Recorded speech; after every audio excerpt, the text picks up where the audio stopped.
Hello everyone, I am Dr. Pratik Varshne, Director Surgical Oncology, cancer surgeon इन दिल्ली। आज हम thyroid और उससे related surgeries के बारे में बात करेंगे।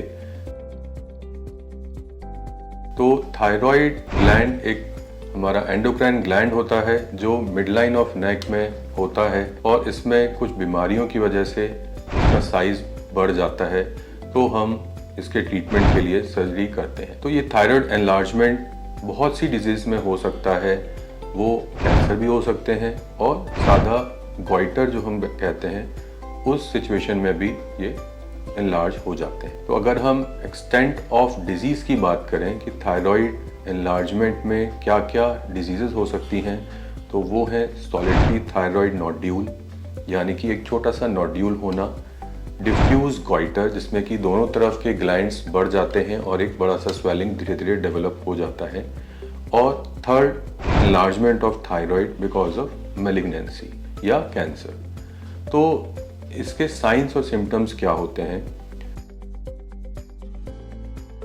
ज़्यादातर पेशेंट्स हमारे पास आते हैं जब उनको एक महसूस होता है कहीं एक साइड में या मिडलाइन में गांठ, जो कि उनके बोलने चालने और पानी पीने पे मूव करती है। ये टिपिकल एक साइन होता है कि ये गांठ थायराइड से अराइज कर रही है। इसके साथ में बहुत ज़रूरी है कि हमें अपने सिम्टम्स के बारे में पता हो कि इसकी वजह से कोई हमारा ब्लड प्रेशर तो नहीं बढ़ रहा, कोई एंजाइटी तो नहीं हो रही, और इसके लिए हमें एक थायराइड फंक्शन टेस्ट कराना होता है जिससे हम ये इवेल्युएट कर पाते हैं। इस इवेल्युएशन के बाद में मोस्ट ऑफ द टाइम इस लार्ज थायराइड या थायराइड नोड्यूल्स को हमें सर्जिकली निकालना होता है। इस सर्जरी का नाम है थायराइडेक्टमी। बहुत समय से ये सर्जरी एक ओपन सर्जरी के प्रकार से की जाती है, जिसमें मिडलाइन पे हम एक इंसिजन देके इस थायराइड ग्लैंड को निकालते हैं, भले ही उसको हम हाफ थायराइड ग्लैंड निकालें या पूरा। इसकी वजह से सामने एक निशान आता है और उसके वजह से बहुत से लोगों को ये सर्जरी कराने में झिझक होती है।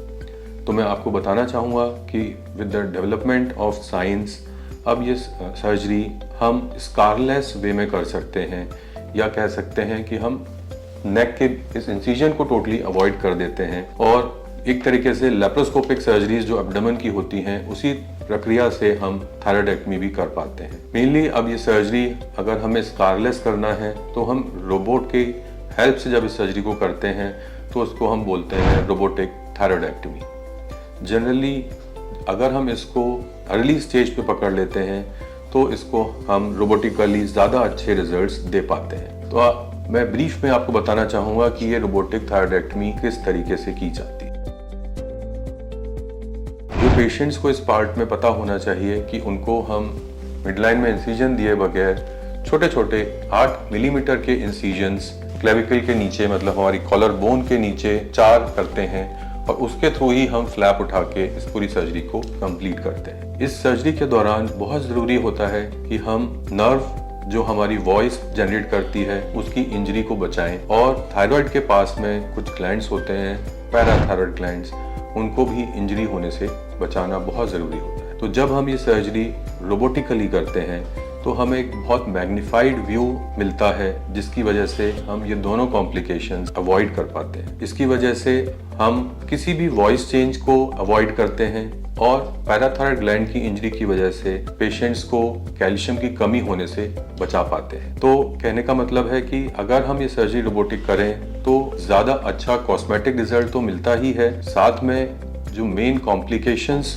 हो सकते हैं इस सर्जरी में वो भी कम्प्लीटली अवॉइड हो जाते हैं। तो आप अपने सिम्टम्स के बारे में अवेयर रहिए, और अगर ऐसा कोई थायराइड एनलार्जमेंट या नोड्यूल होता है तो उसके बारे में कैंसर सर्जन या रोबोटिक सर्जन से मशवरा ज़रूर लें। धन्यवाद।